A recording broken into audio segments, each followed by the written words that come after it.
Hello everyone, Silverstruck here. Welcome to the Silverstruck channel. Well, I've got a fun one for you today. I'm rearranging my collection, and here we have a stack of vintage fractional silver bars. So if you're into vintage, you're at the right place. We're going to check out some nice vintage bars and place them in a Guardhouse box. This idea isn't my own. I came up with this kind of interesting idea by watching another channel, Ordinary Man 1904. Some of you may know him as DA.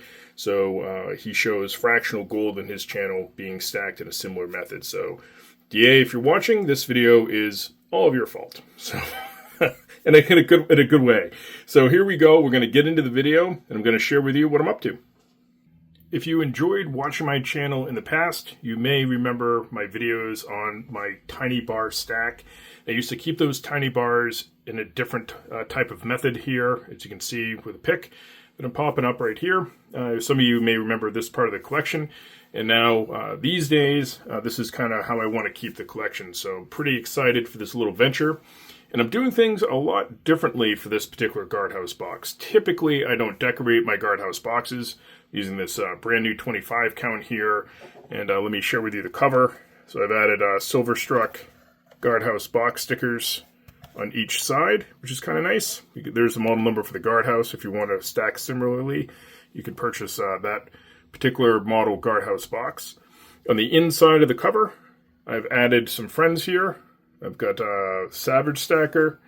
This is Trident, and here we have Emerald. Now this Trident sticker is one of my all-time favorite stickers, and it belongs in this box. Let me show you what was written on the reverse of it. A little bit of a pick.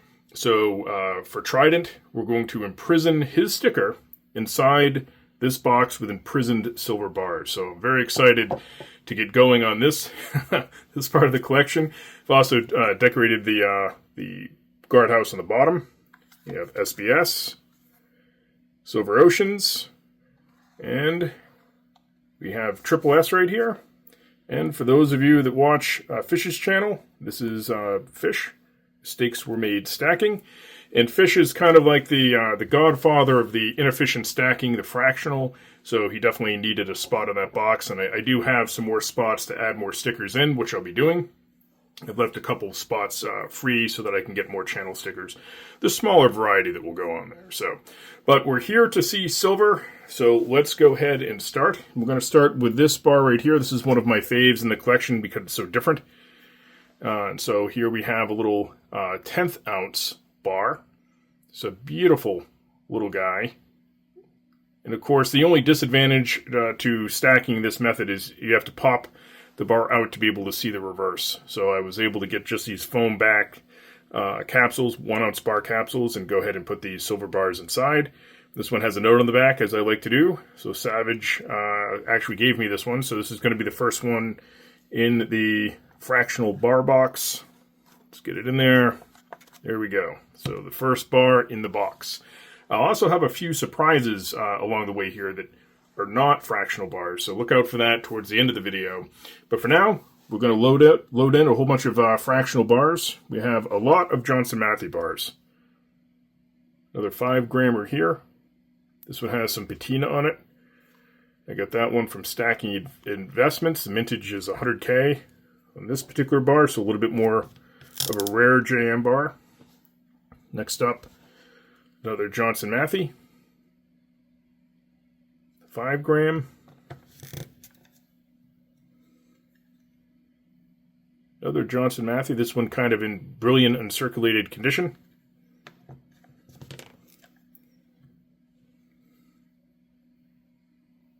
Another 5 grammer.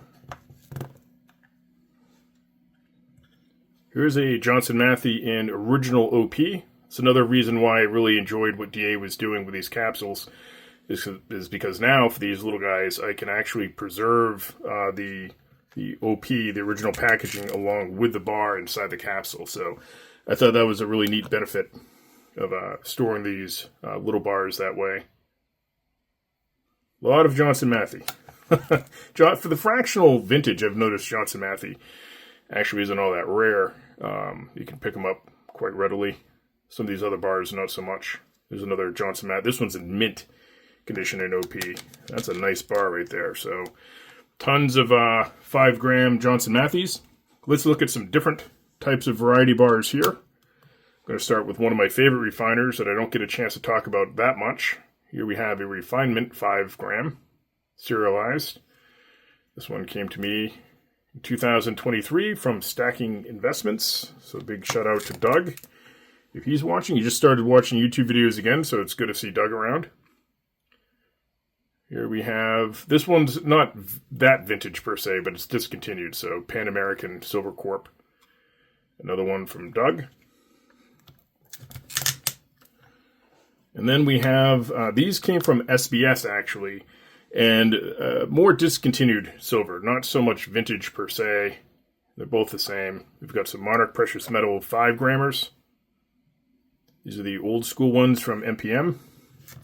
And I like to collect discontinued silver along with my vintage silver. So discontinued is pretty cool.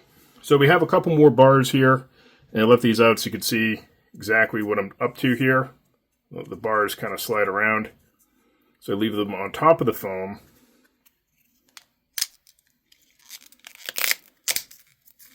You can hear that go in nice and snug. A great looking bar, huh? Silver bullion. Got a pair of those.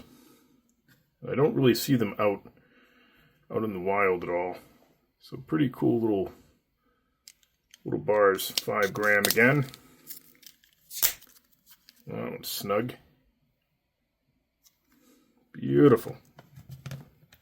All right, and the last two are ones I just did a short of, which are my only Inglehards. Inglehards are very rare and hard to find, even though these are the most common of the 5 gram fractional bars. So we're going to go ahead and load one in. These are in superb condition. Of course, you know, the Inglehard bar is smaller in diameter, which means it is super thick. The last one here. Look at how thick that little guy is. Crazy. All right.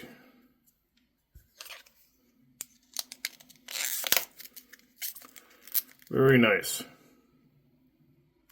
So the big E little bars go in the Guardhouse. So that's one heck of a start for a Guardhouse box, right? But I feel a lot better having my fractional silver bars stored this way. And, you know, I get to enjoy them and preserve them a little bit better over time. Take this box out every once in a while and look through. Now for the couple surprises I was talking about. There's some random things that I need to store. And I'm going to go for one of these here. This is a full ounce of gold. Canadian Inglehard. Just a beautiful bar. I'm not going to start a gold Guardhouse box. I do have another vintage bar coming in gold, which would be really, really cool to share with you guys in a video. So we'll put that one. Let's put that one further back here. But I had to put it somewhere, so I'd rather have it in a box like this, where we have some fractional silver bars and now a full ounce of Inglehard gold. And the other surprise item is this. This has been driving me bananas. Absolutely nuts. Because it's the only channel poker chip that's square. So you want to talk about messing with your OCD pretty good. So this needs to needs to go away in storage. Monday night rod chip. And so there.